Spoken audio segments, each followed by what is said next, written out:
Começando aqui mais um programa Praise Podcast. Que legal, que bom saber que você está aí do outro lado da tela. Eu não sei se você está do outro lado de uma tela de televisão, se é de um tablet, de um celular. O fato é que no Praise Podcast a gente fala de assuntos que vão abençoar a sua vida onde quer que você esteja, em qualquer parte do mundo. Talvez você esteja no Japão assistindo esse programa e eu tenho certeza que você vai ser abençoado por ele. Talvez você esteja em BH, talvez você esteja até acompanhando esse programa pela Rede Super de televisão.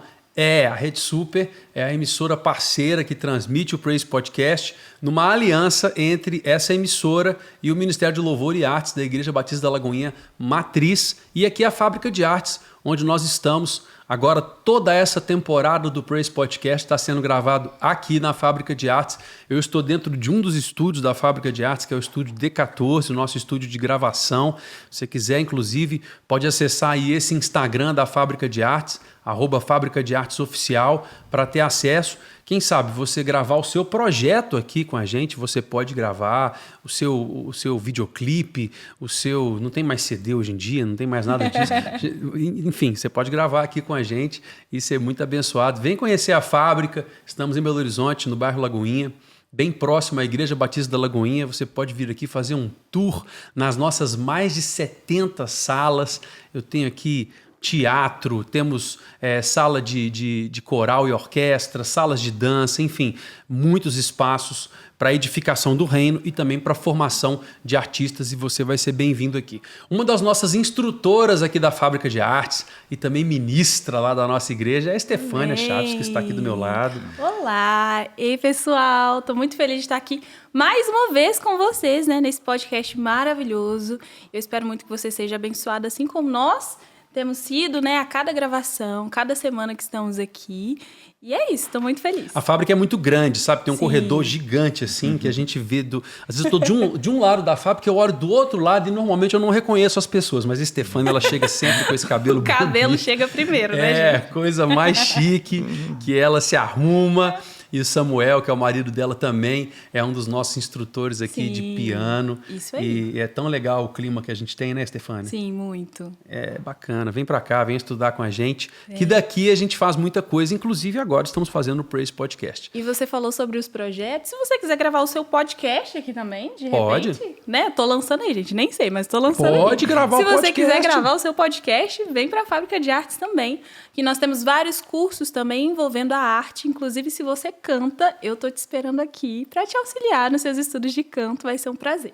Sabe quem canta também? Canta, prega, ministra, voz profética para a nossa geração. Meu Deus, é o nosso convidado, glória, Estefânia. Nosso querido amigo convidado. Apresente o nosso convidado. Sabe quem que é? Quem que é? Ricardo Robortella, meu Deus. Glória que a Deus. honra. Pastor Ricardo. E aí, tudo bem, Seja Felipe? muito bem-vindo. Estou tão feliz de receber você aqui, Eu irmão. também estou feliz de estar aqui, ver os projetos que Deus tem prosperado aqui. Que grande bênção. Que bênção. Muita coisa assim. E a gente está totalmente integrado com uma visão que o irmão lembra bem, né? Que Deus nos deu a todos nós, né? Sim. Há algumas décadas atrás, quando veio preparando a todos, e de repente a gente vê hoje Deus concretizando coisas, não por capacidade humana, né? Porque somos carentes, mas pela graça dele. E vocês também, todos, todo o projeto, o clamor, enfim, que a gente tem uma alegria muito grande de ter essa aliança contigo e de você ter aceitado esse convite de estar aqui. Não, foi um prazer, é uma honra estar aqui, né? Com certeza. E casou muito bem, porque esse ano eu estou mais no Brasil, praticamente. Eu moro fora do país, já tenho 8 anos, né? Mas esse ano de 2023, no mês de novembro, Deus falou comigo assim: pega a tua família e volta para o Brasil. Eu falei, meu Deus. E nós estávamos vivendo esse contexto do país todo, a correria, a confusão, muita gente até indo embora do país. E Deus mandando eu voltar para o Brasil. E minha esposa assustou. Aí eu falei, não, vamos para o Brasil. Achei que eu ia ficar aqui 3 meses, já vai completar 1 ano. Olha só. Então vai completar 1 ano agora, em dezembro. Né? Estamos aí, graças a Deus. Então foi novembro de 2022. Nós voltamos em dezembro. Em dezembro de 2022. Deus falou comigo ano passado. Sim. Né? E aí nós, miraculosamente, as coisas aconteceram. Sabe quando o vento de Deus sopra? Tava a família toda lá. Tava a família toda lá. Eu tenho um filho meu que está morando em Dallas. Né? Ele faz o CFNI. São quantos filhos no total? Eu só tenho 4. 4 filhos. Eu falo, todo mundo assusta. Eu não sei por quê. Povoa na terra. Normal, é. E Você aí, tem quantos? eu tenho 2. Ainda? Já não vou ter mais, mas eu tenho 2. Mas 4 eu acho normal. Até porque eu não tem como ser diferente. Minha mãe tem 19 irmãos, então no total, Deus. 19 irmãos e Não, irmãs. desculpa, eu parei nos 4 já. Você foi econômico, digamos assim. Mas, na verdade, nós fomos 3 gestações. A terceira gestação da minha esposa foram gêmeos. Olha que legal. Foram um casalzinho de legal. gêmeos, né? Graças a Deus já estão grandes. Mas eu tenho 2 meninos meus que estudam em Dallas. E aí a gente veio para cá com essa intenção, assim, de obedecer ao Senhor. Deus falou para a gente voltar, que era para a gente levantar altares de adoração na nação. Uau. Diante de tudo que o país estava vivendo. Acho que faz parte do meu chamado, né? Clamor pelas nações. Primeira nação que a gente tem que clamar é o próprio Brasil, esse Sim. país que a gente ama tanto e que deseja tanto que descubra a sua identidade, esse gigante que a gente sempre fala, mas a gente vive muito tímido diante do gigante que a gente é, né? Então Deus falou comigo, levanta altares de adoração pelo Brasil, volta para lá. Eu falei, Deus, não dá. 8 anos, nós somos radicados já nos Estados Unidos, residentes americanos, já todo um processo, casa própria, já estamos tudo pro lado de lá. E Deus falou, volta para trás e eu vou te mostrar o que eu tenho que fazer. Foi o que a gente fez, né? Voltamos em dezembro, com a expectativa de ficar 3, 4 meses no máximo, e retornar, né? Até porque um filho meu mora lá, e o outro segundo está voltando agora, então toda a expectativa nossa era passar 4 meses estourando, e a gente não tem previsão, provavelmente só no início do ano que vem que a gente retorna agora. Mas está na direção de Deus. Estamos. Seus filhos todos criados no Evangelho. Sim, graças a Deus, Glória com certeza. a Deus. E você? Como é que foi o seu processo lá? Meu processo de conversão? Não, de infância, quando foi que você encontrou com Jesus?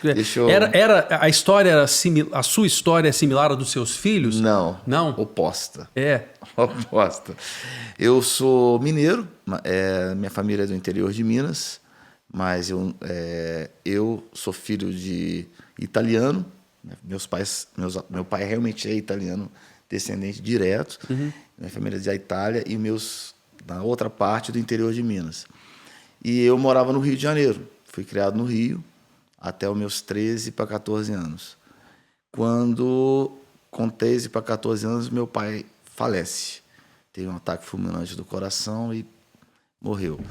E aí minha mãe, muito assustada, voltou para Belo Horizonte, não para o interior, porque ela sabia que a gente ia acabar tendo que fazer a faculdade e tal, então ela não foi para o interior, ela veio para a capital. Aí nós viemos para cá. Quando nós chegamos aqui, eu morava ali perto do Minas, a gente tendo toda uma vida, uma estrutura legal, meu pai era funcionário do Banco do Brasil, deixou minha mãe financeiramente bem, né? Nunca tivemos problemas financeiros, né? Mas com um vazio muito grande no coração. Por quê? Você perdeu seu pai na adolescência e todo um contexto. Então, a minha busca era para preencher o vazio, né? Graças a Deus, eu nunca me envolvi com drogas, nunca me envolvi com muita confusão. Ao contrário, o meu objetivo era fazer uma faculdade, me dar bem na vida, correr atrás.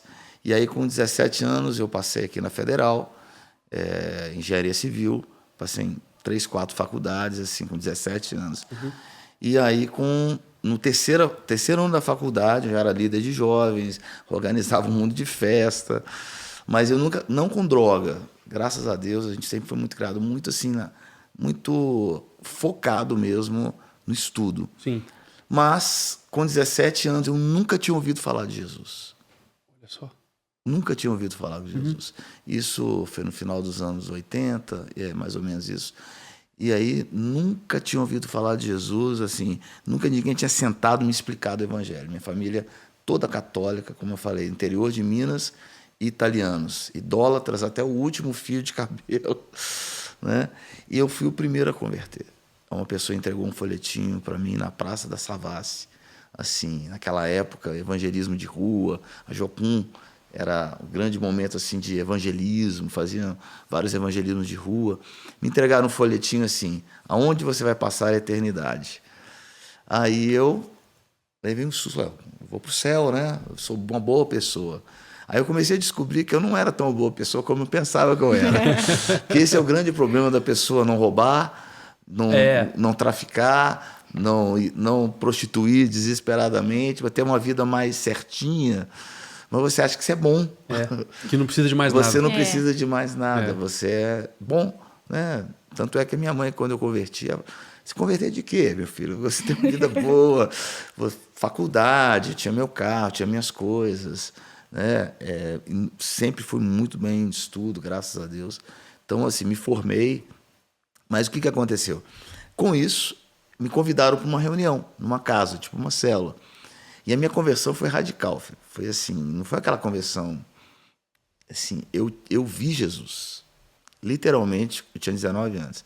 Eu vi Jesus. Vi Jesus assim, que ele tirou as escamas dos meus olhos. E eu vi assim, o plano da salvação. Eu saí dali, imagina, é como você entrar num culto, encontrar Jesus e sair outra pessoa. Eu literalmente fui transformado. De um dia para a noite. Foi aqui em Belo Horizonte? Foi. Você lembra a igreja, o local? Não, foi na casa de um irmão. Na casa de um irmão. Você viu? Não sei se você...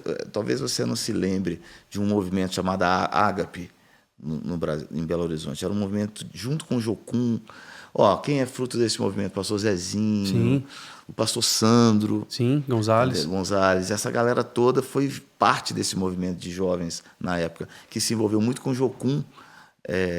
Nas ruas, era um movimento de jovens. Eu acho que eu lembro desse movimento. Cote, até sabe o Cote? O Cote e o irmão dele. Chibas. Isso, exatamente. Que tinha uma companhia de dança, inclusive. Exatamente. Eu lembro que tinha uma sede do Ágape. Isso. Era um movimento de casas, mas eles tinham hoje uma se tornou sede. uma igreja. Mas o movimento em si nasceu como um movimento de evangelismo. Sim, eu lembro. Né? Então, eu vim disso. E quando a gente converteu na rua, assim, foi uma coisa muito forte. Participávamos muito do evento aqui na Lagoinha, etc. Mas assim, o grande X da questão foi assim, a minha conversão. Chocou todo mundo. Porque de um dia para a noite eu era líder de jovens de faculdade, me tornei um evangelista. Entendeu? A minha família inteira achou que eu tinha sido assim, uma lavagem cerebral na minha cabeça, porque eu era uma pessoa extremamente estudiosa, com minhas coisas certinhas. E de repente eu estava lá pregando o evangelho, falando de Jesus de uma forma radical. Um ano depois que eu me converti, eu fui morar nos Estados Unidos, fiz o YWAM, que é Jocum, né? Sim. Fui morar no Texas durante quase 8 meses. E ali com um ano de convertido, eu tive uma das maiores experiências da minha vida, porque assim, passei 8 meses e 2 meses no México, fazendo evangelismo nas ruas. Então foi tudo muito rápido comigo. As coisas aconteceram muito rápido, né? Eu tive várias experiências, assim, tanto é que quando eu voltei para os Estados Unidos, então a história com os Estados Unidos não é de hoje, não, já tem muitos anos. Sim. Quando eu voltei para os Estados Unidos, eu fui parado na imigração, porque eu não tinha visto para voltar. Eu não entendia nada naquela época, não se falava muita coisa de visto, essas coisas assim. Eu fui bloqueado na imigração. E ali, bloqueado na imigração, ele falava, você não tem visto para entrar aqui. Eu falei, mas precisa disso? Eu não entendia muito. Bem, resultado, eu fiquei preso, não na imigração, mas na fronteira, sim, sem poder voltar para os Estados Unidos para continuar meu curso, sem poder voltar para o Brasil, porque a minha passagem saiu dos Estados Unidos, e ali sem dinheiro. E ali eu tive uma das maiores experiências da minha vida, porque eu falei assim, Senhor, se eu ligar para minha casa, minha mãe manda o dinheiro em 30 segundos, porque ela tem condição financeira. Sim. Mas o Senhor me trouxe aqui, o Senhor vai me levar de volta. A primeira coisa que Deus restaurou na minha vida, filho, foi a paternidade. Assim, porque foi aonde eu me converti por causa disso. O Senhor me abraçou como filho. Eu tive uma experiência de pai. Eu perdi meu pai na adolescência e o Senhor se tornou esse pai para mim. Eu falei, Deus, o Senhor não vai me abandonar aqui. Eu posso pegar um telefone, ligar para minha mãe, ela manda uma passagem, eu saio daquela cidade do México para Belo Horizonte, sem problema nenhum. Mas o Senhor me trouxe, o Senhor vai me levar de volta. Olha só. E eu tinha $100 na carteira, com 20 anos. E aí eu me lembro que eu fiquei 3 dias desesperado, andando de um lado para o outro. Falei, Senhor, o que eu vou fazer? Só orando, jejuando, clamando, buscando ao Senhor, sem saber o que fazer. No terceiro dia, Deus falou comigo assim, entra nessa rua. Eu entrei. Deus falou comigo assim, vira para a direita. Eu virei. Olha aquela galeria, eu olhei. Sobe aquela galeria, eu subi. Bate nessa porta, e eu bati. Quando eu bati na porta, uma senhora abriu para mim e falou assim, o que o senhor precisa? Em espanhol, né? Aí eu falei assim, Deus falou, abra seu coração com ela. Aí eu abri. Eu estava diante de uma agente de turismo. Olha. Uau. E ela não sabia, não tinha nem nome, nada. Eu estava diante dela e ela falou assim, olha, eu não sei como resolver seu problema, porque você não pode entrar nos Estados Unidos sem visto. Mas eu sei que você tem uma passagem que sai de Miami e eu vou tentar algo que eu nunca consegui, mas eu vou tentar. Aí eu falei assim, espera. Eu fiquei 40 minutos esperando. Quando ela voltou, falou, aconteceu um milagre. Você vai voar para os Estados Unidos sem visto. Olha só. Sobre a responsabilidade da companhia aérea. Que isso, Aí eu gente. falei, como assim? Eu consegui que você fizesse uma conexão. Ela me pediu, você tem uns $100 e poucos dólares? Eu falei, tenho. Eu consegui levantar uma oferta, comprei uma passagem para Miami. E eu tinha que chegar em Miami. Só que ela falou, só tem um detalhe. Você não pode atrasar. O seu voo não pode atrasar. Porque se o seu voo atrasar, chegar em Miami você vai ser deportado. Mas você não pode atrasar. Você topa. Falei, quem chegou até aqui vai embora. Vamos até o final. Felipe, o que aconteceu? O voo atrasou 2 horas. Nossa. Meu Deus. E eu morando em línguas. Eu que eu não era batizado, eu fui batizado no Espírito Você foi Santo. batizado no Fui Espírito batizado no Santo na Espírito cidade do Santo, México. no aeroporto da cidade do México. Andando para lá e para cá. Meu Deus. Eu só lembro que quando eu entrei no avião, o avião desceu em Miami. Eu fui o último a sentar no avião. Parece um filme. Eu me lembro como se fosse hoje, né? Quantos anos atrás. Sentei na cadeira daquele avião, eles fecharam a porta. Eu desabei a chorar. Deus falou que eu sou seu pai. Você nunca vai precisar confiar em outra pessoa. Confia em mim. Aleluia. Aí começou minha vida com Deus. Entendeu? Aí eu voltei para o Brasil, voltei a estudar, me formei e começou o ministério. Mas assim, o meu ministério não começou por uma denominação, não começou por um nome, nem começou baseado na minha vida com Deus, na experiência que eu tive com o Senhor. Que são os verdadeiros ministérios mesmo que geram frutos, eles começam assim, né? Sim. Quem está assistindo talvez se pergunte assim, mas talvez esteja vendo e entendendo agora, né? Por que Deus te usa dessa forma como usa, ensinando ali os jovens, aquecendo o coração deles, uma fornalha, né? Porque você era líder de jovens desde a época da faculdade, depois trouxe isso para a igreja, e aí você volta para o Brasil, então... Eu volto para o Brasil, aí tem essa experiência marcante com Deus, volta para o Brasil e entende que você tem esse chamado e precisa começar algo aqui no Brasil. Mais ou menos. Porque Deus falou comigo que uma coisa é eu ser chamado, outra coisa é eu ser estabelecido. Muita gente tem um chamado de Deus, mas ela não entende que existe um tempo de preparação. É. E uma das coisas que Deus falou comigo é, tudo aquilo que você começar, você vai terminar. Não quebre ciclos na sua vida. Eu estava no 3º período da faculdade, e Deus falou comigo, termina a sua faculdade. Aí, o meu seminário foi na UFMG, foi fazendo engenharia civil. E eu era líder de louvor na minha igreja, e fazia missões, e todas as férias minhas eu fazia missões. Não tinha uma que eu não fazia. Sim. Porque como eu aprendi a falar inglês muito novo, eu comecei contatos fora, eu ia para fora, a gente fez evangelismo. Fazia evangelismo, meu Deus, no interior de Minas, fazia evangelismo fora do Brasil, eu voltava para fazer cursos fora. O pessoal achava que eu era milionário, mas não era nada disso. Sim. É porque as minhas conexões... Era missionário. As minhas conexões geraram tanta coisa que eu comecei a ir para fora, Sim. fazer muita coisa. Então, aí eu me formei. Quando eu me formei, aí começou o ministério. Aí Deus falou, agora entrega algo. Né? Trabalhei durante um tempo, mas na verdade... Você chegou a exercer a Exerci profissão. durante um tempo muito curto. Né? Durante um tempo muito curto. Até hoje eu exerço. Falar assim, porque eu sempre gostei de engenharia. né? Eu sou um engenheiro arquiteto frustrado, porque assim, Deus me chamou para outra obra, mas eu amo que eu fiz o curso certo, se eu tivesse realmente... Continua construindo. Continua Exatamente. construindo Mas eu pontes. gosto. Você nunca vai me ver assim, por exemplo, eu mexo em casa, eu mexo numa coisa ali, eu construo uma coisa minha. Eu sempre faço. É porque vocês não me conhecem esse lado. Eu sempre gostei de mexer com construção, entendeu? Sim. Se precisar de mim, viu? Pronto, Pode deixar. eu estou em vistas de começar uma construção. Olha aí. Vou lhe chamar. Não, mas Pastor. agora só para ser assessor e ajudar mesmo. Mas Bom, sim. eu não conhecia esse lado, foi ótimo conhecer. Acho que você de casa também não conhecia. Tá aí o pastor Ricardo Robortella, como você nunca viu. E o tempo é curto, Stefania. Infelizmente, a gente tem. O primeiro bloco já está acabando. É mesmo? Meu Deus, passa muito porque o nosso rápido. programa é um programa objetivo, né? Que a gente tem que ser bem prático, mas sempre é muito curto, ainda mais quando a conversa flui dessa forma Sim, tão natural, sim. né? Então, olha, eu quero fazer um convite para você, porque a notícia ruim foi essa, que o tempo é curto. A boa notícia é que daqui a pouco a gente volta para mais um bloco inteiro aqui com o pastor Ricardo Robortella. Vamos falar do Clamor pelas Nações, vamos falar da escola, vamos falar de eventos que vai acontecer aqui em Belo Horizonte em breve. Você não pode perder, é o tempo de beber uma água, volta para a sala, chama sua família para a gente estar junto logo mais.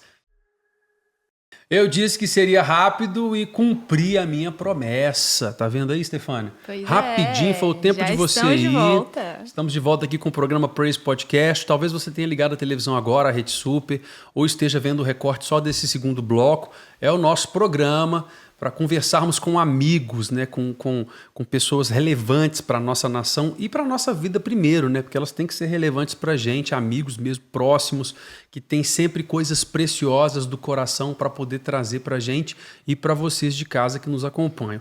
O programa você pode assistir na íntegra no YouTube do Lagoinha One, também no YouTube da Rede Super, e os recortes você acompanha nas nossas redes sociais, o @Lagoinha One no Instagram. Você consegue acompanhar vários recortes de todos os nossos convidados, inclusive de pessoas que já passaram por aqui antes, programas incríveis que já foram transmitidos. Pastor Ezenete esteve com a gente, a minha amiga Nívia Soares, Helena Tanuri, muita gente que passou por aqui e que você pode acompanhar ali esses programas, esses bate-papos sempre leves, sabe? Sempre muito, muito legais, porque a gente...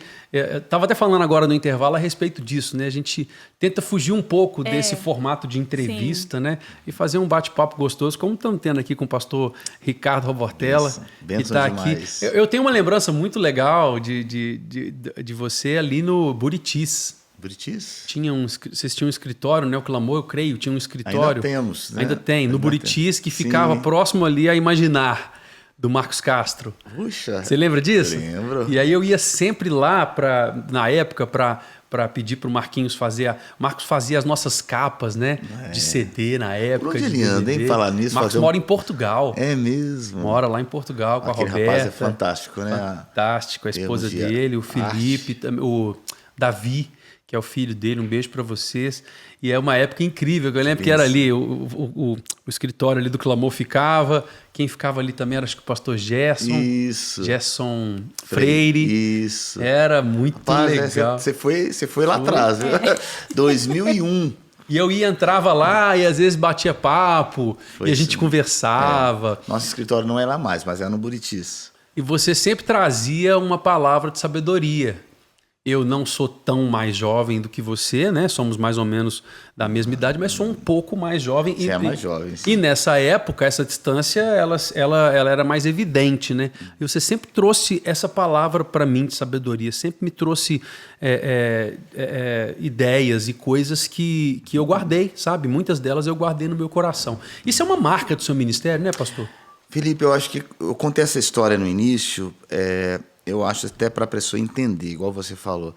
Eu fui jogado no fogo muito cedo, entendeu? E assim, tem duas coisas que acontecem quando você é pressionado, né?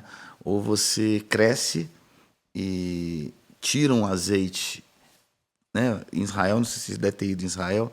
Israel, assim, eles pressionam a azeitona. O primeiro azeite que tem é o puro para o templo. O segundo, para iluminar as casas, e o terceiro para o sabão, para a casa do cotidiano das pessoas, né? Eu fui pressionado desde cedo, né? Perdi meu pai muito cedo, mudei minha vida radical. Eu morava em Copacabana, 5 minutos da praia. Minha vida era um contexto de Copacabana, minha vida estável. Meu pai era gerente do Banco do Brasil, naquela época era um alto cargo, né? E, de repente, minha vida mudou, caí aqui, converti e essa história toda. E eu, graças a Deus, fiz as escolhas certas. Eu olho para trás, não é que eu acertei em tudo, entendam bem. Sim. A gente erra muita coisa, mas eu aceitei muitas escolhas que eu fiz. Então, assim, isso foi me gerando não digo que é só autoridade, mas uma experiência para galgar lugares no mundo espiritual. E outra coisa que aconteceu comigo, que eu tive muitos pais espirituais de fora. Minha vida nunca foi limitada aqui. Como eu fui muito novo para os Estados Unidos, e naquela época, assim, não era esse intercâmbio que a gente tem hoje, né? Isso há 20, 30 anos atrás não era. Como hoje, acontece algo lá na Bethel, IHOP, não sei do que, tá.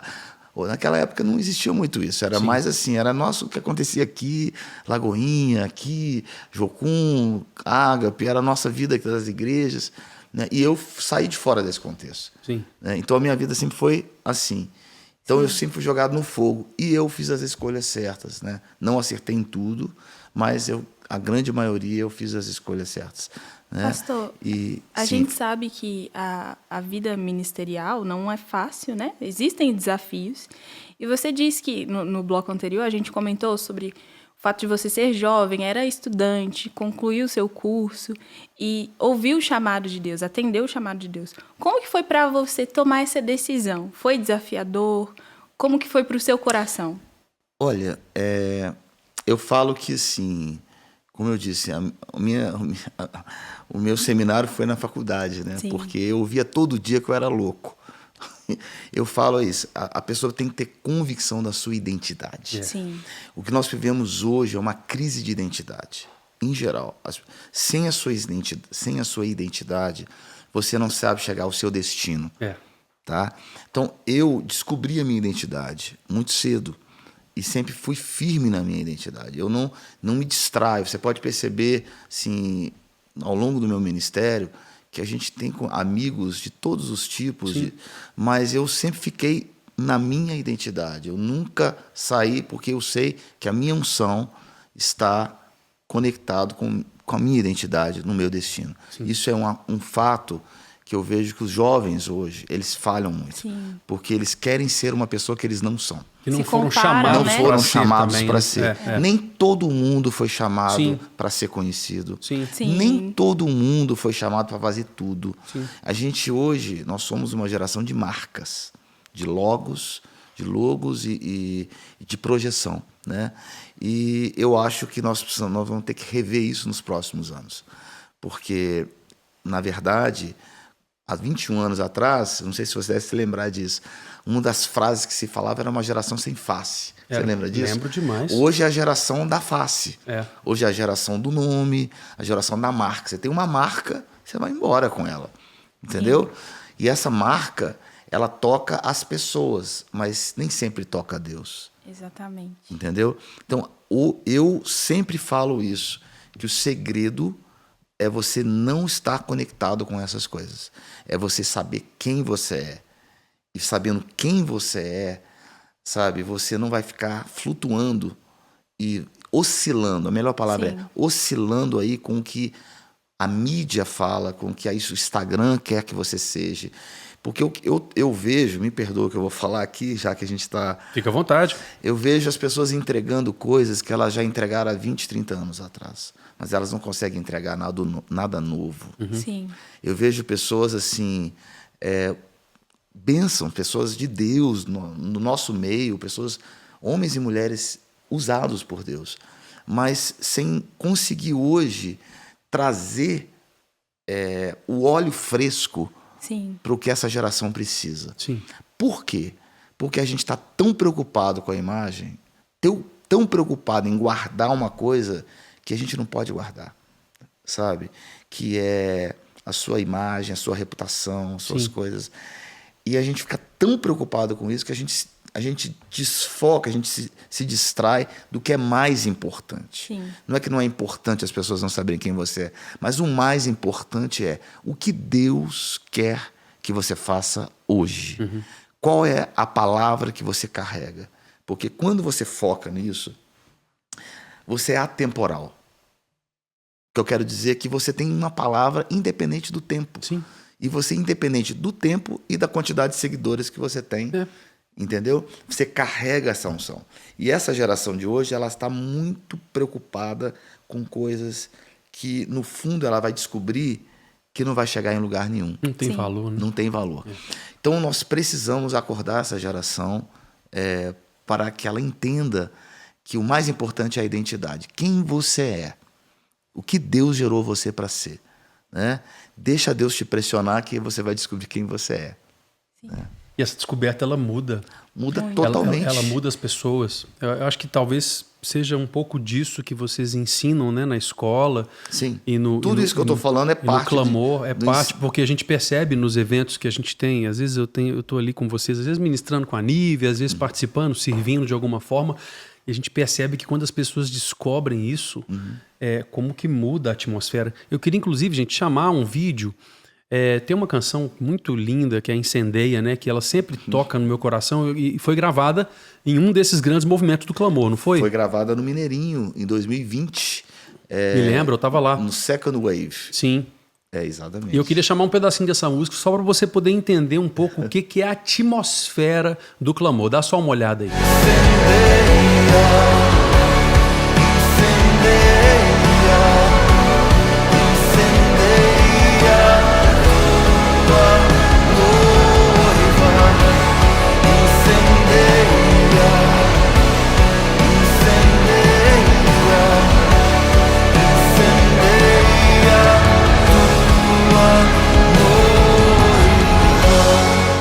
Olha isso. Gente, eu estava lá nessa conferência. Foi maravilhoso. Tinha ministrado com a Nívia, acho que no dia ou um dia anterior. Sim. E assim, milhares de jovens entendendo a sua identidade em Cristo, que é o essencial. E que quando entende, é essa atmosfera que é gerada, sabe? Não tem como a gente viver isso que você viu aí no vídeo carnalmente, sabe? Pode ser que tenham pessoas que estão ali na carne, mas para viver essa atmosfera como um todo, é só quando o Espírito Santo mesmo... Eu acho que esse é meu maior chamado, Felipe, de tudo que eu faço, né? Missões, música, escola, conferência. O meu maior chamado de tudo que eu faço é uma ativação do chamado das pessoas. Eu creio assim, Deus me chamou para ativar aquilo que a pessoa está lá escondida, que ela não sabe como puxar para fora. É como se fosse um destravar daquilo, porque tem pessoas que pensam que a vontade de Deus é... Como descobrir a vontade de Deus? Né? Acho que a maior pergunta é, Senhor, como eu vou fazer a tua vontade? E as pessoas não entendem uma coisa muito simples. A vontade de Deus, ela vai vir naturalmente na sua vida se você destravar a sua identidade e você andar com Deus. Sim. Andando com Deus e destravando quem você olha para trás, você vê uma história que Deus construiu com você. Eu não fico aí perguntando, Senhor, qual é a tua vontade. Eu ando com Ele naquilo que Ele me propôs para andar e naturalmente eu olho para trás, Deus vai me empurrando para o meu destino. Sim. Então, o meu maior chamado é esse. Por isso que a escola acontece, a gente usa uma estratégia assim, muito interessante que Deus nos deu, que a gente pega pessoas durante uma semana, 15 dias, depende do ano, e a gente treina elas durante ali manhã, tarde e noite, manhã, tarde e noite. Depois a gente vem para a conferência. Essas 500, esse ano vão ser 800 pessoas que nós temos. Na escola? Na escola. Vamos botar lá no centro da Lagoinha. Imagina 800, queimando já. Elas não estão chegando lá para ver o que vai acontecer na conferência, quem é o preletor do momento. Elas já vão chegar lá, não estão nem preocupadas com isso. Elas já estão queimando de paixão por Jesus. E aí, o que acontece? É o que aconteceu no Mineirinho. Contamina todo mundo, inspira todo mundo. Né? Esse é o meu grande chamado. Ainda tem vaga para a escola? Para a escola tem, mas esse ano foi tanta gente. Porque o que aconteceu? Como eu fiquei aqui esse ano, e eu rodei o país inteiro, né? Sim. Acabou que trouxe uma superlotação. Está então, quase esgotando. Não, então. Já acabou. Só que nós fizemos uma outra. Entendi. Vai ter uma escola antes da conferência e uma depois. Entendi. A primeira já acabou e a segunda já está acabando. Mas Daí- ainda tem. E qual que é o site para as pessoas entrarem? Clamor.com.br. Clamor.com.br para quem quer participar da Sim, escola. da escola. E Isso. da conferência também. A conferência na Lagoinha não tem mais nenhum lugar. Não tem. Ok. Só na Central. Ok. Que nós vamos fazer a Lagoinha Central simultânea. Simultâneo. Você vai estar com a gente, né? Pô, tem que estar. Você também. De todo Com jeito. De certeza. todo jeito. Ó, vai ser assim, tipo o Descend fez. Sim. Nós vamos inverter os preletores. Toda a programação já está no site do Clamor, né? Vai estar com a gente esse ano o Todd White. Quem conhece o Todd White, ele esteve no Descend. Descende. Um Foi homem que Deus de usa 2020. Sim. poderosamente na área de cura. Vai estar com a gente o Luiz Hermínio. Vai estar com a gente a Nívia. Vai estar com a gente o Fernandinho. Jason Lee Jones. Quem mais? E tem um outro preletor, o nome dele é Ricardo Robortelli. Vai estar lá também. Vai estar lá. com Vai estar lá certeza, também. Ensinando tudo. E vai ter muita gente. Vai ser uma bênção. Nós estamos... Sempre é muito maravilhoso a escola. Eu lembro de vocês fazendo a escola no período de 15 dias, continua sendo assim, né? A gente diminuiu, né? Nós Sim. diminuímos, a gente fez esse movimento de 2 escolas Sim, para simultâneo. podermos atender mais gente. Mais gente. Então, nós maravilhoso. vamos estar durante 15 Como que é dias. importante a gente treinar, as pessoas serem treinadas. A gente, na verdade, está entendendo a geração, e a gente tenta se ajustar ao que essa geração demanda, né? Sim. Essa é uma geração mais rápida, as coisas... Então, a gente está bem assim, intenso, bem intencional com a geração. Então, vai ter essa escola antes, vai ter a conferência nas 2 igrejas. Lagoinha já esgotou, mas na Central já está bem cheia, mas ainda tem lugar.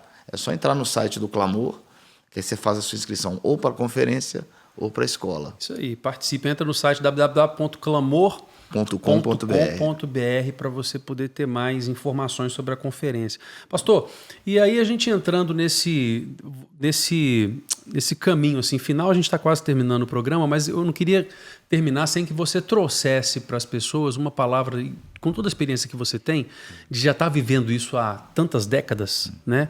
Ter convertido lá atrás e estar treinando os jovens há tanto tempo, você viu, obviamente, uma mudança no perfil dos jovens hoje. Sim. Então, a gente tem uma geração hoje que teve uma conexão com a adoração há mais ou menos uns 25 anos atrás, que nós lembramos muito bem como Sim. foi, e temos uma nova geração que nem era nascida nessa época. Sim. E que hoje Eu, estão no com caso. 20 anos, 18 anos, 19 É anos. a geração dos meus filhos. É isso. E para eles, o que você que viveu aquilo naquela época tem para dizer? Como óbvio que não existe receita de bolo para nada, mas qual o caminho que você acredita que eles têm que tomar? Eu vou contar a experiência que eu tive, bem rápida, num evento que fiz de adolescente. Me chamaram para um congresso de uns 1000 adolescentes no interior de São Paulo. Quando eu subi, estava a minha equipe toda de música, eu subi assim, falei, Deus, o que eu estou fazendo aqui? Porque isso foi há uns 3 anos atrás e o que estava acontecendo? Naquela época eu já estava detectando que existia assim, algo muito perturbador no que tange assim, a pessoas que estavam representando mal a igreja. Sim. No que tange a ministros, etc. E eu fiquei, Senhor, o que o Senhor quer falar comigo? Deus falou comigo assim, fala para eles, para essa geração, que eles estão sendo roubados. Aí eu falei, meu Deus, que eu vou falar isso com eles? Roubados. Deus falou, fala com eles que eles estão sendo roubados. Roubados de quê? Roubados do meu toque. Todas as vezes que eles não têm critério nenhum, são relativos. Eu posso ouvir qualquer tipo de música, eu posso estar em qualquer lugar, eu posso dormir com qualquer pessoa, eu tenho a música como um entretenimento, eu não tenho uma vida devocional com Deus, eu não aprendi, eu aprendi a simplesmente vir na igreja, participar de um movimento e voltar para casa. Você está simplesmente se privando da oportunidade de ser tocado por Deus. Essa geração, há 25 anos, ela foi tocada por Deus. Sim. Entendeu? E nós somos fruto dela, né? E eu acredito assim, vai acontecer. E eu estou vendo isso. Você que está me ouvindo aí tem menos de 22 anos, que é de geração mais ou menos dos meus filhos, vou dizer para você, Deus vai fazer de novo. Deus vai fazer de novo. Porque nós precisamos que uma geração seja tocada novamente por Deus. Mas para que isso aconteça, a gente tem que preparar um caminho para isso, né? Eu estava contando que Deus falou comigo assim, há um pouco tempo atrás, é tempo de restaurar os altares. Restaurando os altares, como Elias fez, ele pegou 12 pedras e colocou ao redor do altar. E Deus me disse assim, troque 12 mensagens dos púlpitos que as igrejas estão pregando. É como se Deus estivesse falando assim, eu não vou fazer o que precisa ser feito se vocês não trocarem as mensagens. A gente precisa trazer de volta as mensagens que vão trazer esse mover de volta. Uma mensagem que o homem é o centro, que tudo é para o entretenimento, que a cruz não é tão importante. Você pode ouvir qualquer tipo de música, você pode ir em qualquer tipo de lugar, você pode vestir qualquer tipo de roupa, você pode... Isso aí vai acontecer o quê? Deus se silencia, que é o pior juízo de Deus, é quando Deus se silencia. Entendeu? Mas se nós queremos esse mover de volta, se nós realmente queremos que Deus apareça de volta e venha e faça o que ele fez há 20 anos atrás, 25 anos atrás, nós precisamos criar um ambiente certo. Sim. E qual é o ambiente certo? É o zelo pela casa do Senhor, zelo pelas coisas do Senhor. Então os jovens, voltando aos jovens, os jovens precisam tirar o seu orgulho e falar, Senhor, como eu vou te aprender? Como eu vou te conhecer? Eu preciso abrir mão de músicas, preciso abrir mão da internet, preciso abrir mão de valores que eu estou trocando, eu preciso abrir mão dos meus conceitos tão novos, que na verdade não são novos, na verdade são mundanos. Sim. E a Bíblia fala que ele quer ser amigo do mundo, se torna naturalmente inimigo de Deus. É o toque de Deus, Felipe, Stefano, é o toque de Deus. Eu não tenho dúvida que eu estou dizendo. Tudo que essa geração precisa é um toque. Quando ela for tocada, você abre mão tranquilo. Meu irmão, você deixa de dormir com a sua namorada, você deixa de... Não se preocupa que você está vestindo uma roupa mais coberta, você não se preocupa em você não ouvir música, você nem vai sentir falta de música do mundo, você não se preocupa com valores, você não é egoísta, você não é materialista, você não é... Melhor palavra, você não é centralista, você não é o centro do seu mundo. Sim. E aí o que acontece? Deus olha para você e fala, esse aí eu posso ungir. E nós oramos para que isso aconteça Amém. na nossa geração. Assim, Amém, às vezes, com certeza. Eu sou jovem, né? E às vezes eu olhava para minha geração, entrava em crise, porque eu não via referência, assim, de pessoas da minha idade nessa geração, mesmo tendo tantas pessoas em evidência. Acredito que o fato das redes sociais projetar muitas pessoas e muitas pessoas chegarem à evidência são pessoas que realmente não carregam o Espírito Santo, ou pessoas que não são de verdade nessa geração, sabe? E eu sinto muita falta disso. E eu só quero fechar com uma coisa. Esse ano foi um ano que mudou muito o meu conceito. Sim. Porque eu comecei muito desesperançoso, mas eu estou terminando com muita esperança. Amém. Sabe? Eu vi Deus, vou falar uma coisa pesada aqui, mas eu vi Deus com muita expectativa nos jovens. E Deus dizendo para uma outra geração assim, olha, vocês estão ficando para trás. E o pior que acontece é uma denúncia, quando uma geração denuncia a outra. E tem uma geração inteira que está dizendo assim, eu não quero isso que vocês estão me propondo, eu quero algo a mais. Eu quero mais. Sim. E para esse mais de Deus, não tem como não ser um toque de Deus. Então, quem vai trazer esse toque? Nós podemos preparar um caminho para que Ele nos toque, né? Esse é um lugar onde a gente precisa preparar o ambiente, preparar o lugar onde Ele nos toca. Por isso que eu acredito muito nesses ambientes de conferência. Eu acredito muito nesses ambientes onde as pessoas criam uma expectativa. Eu acredito demais nesses lugares onde as pessoas derramam mais do que um dia a dia, mas elas abrem seu coração, onde o Espírito Santo toca elas de uma forma muito forte. Deus não precisa de estruturas humanas, da Lagoinha ou de qualquer outra igreja. Né? Deus não precisa de uma conferência. Não. Quem precisa somos nós.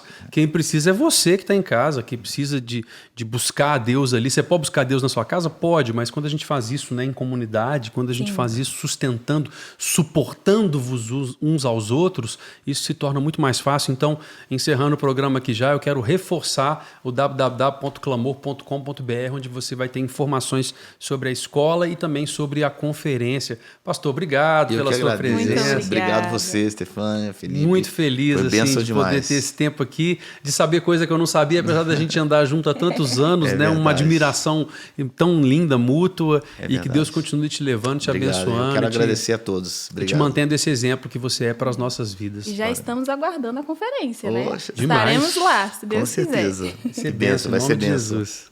Muito bom. E aí você sabe, assim como esse programa foi lindo, maravilhoso, recebendo uma pessoa linda e maravilhosa aqui, Pastor Ricardo, todos os nossos programas do Praise Podcast são assim. Na semana que vem tem mais, com certeza com alguém que vai...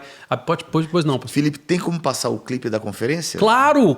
Faz o seguinte, eu vou encerrar o programa já chamando o clipe da conferência. Porque tem todas as informações, as pessoas podem conhecer um pouco melhor da Conferência do Clamor. Muito Legal. bom. Então, olha, assim que acabar esse programa, fica ligado que vai passar agora o clipe da conferência. Na semana que vem, então, tem mais, sempre com uma pessoa abençoada para poder abençoar a sua vida. Compartilha, manda aí no aviãozinho para todo mundo, para a família, para os amigos, para acompanharem tanto o programa ao vivo quanto os recortes que nós temos também. Deus abençoe muito sua vida. Fique aí, então, com mais informações sobre a Conferência do Clamor desse ano.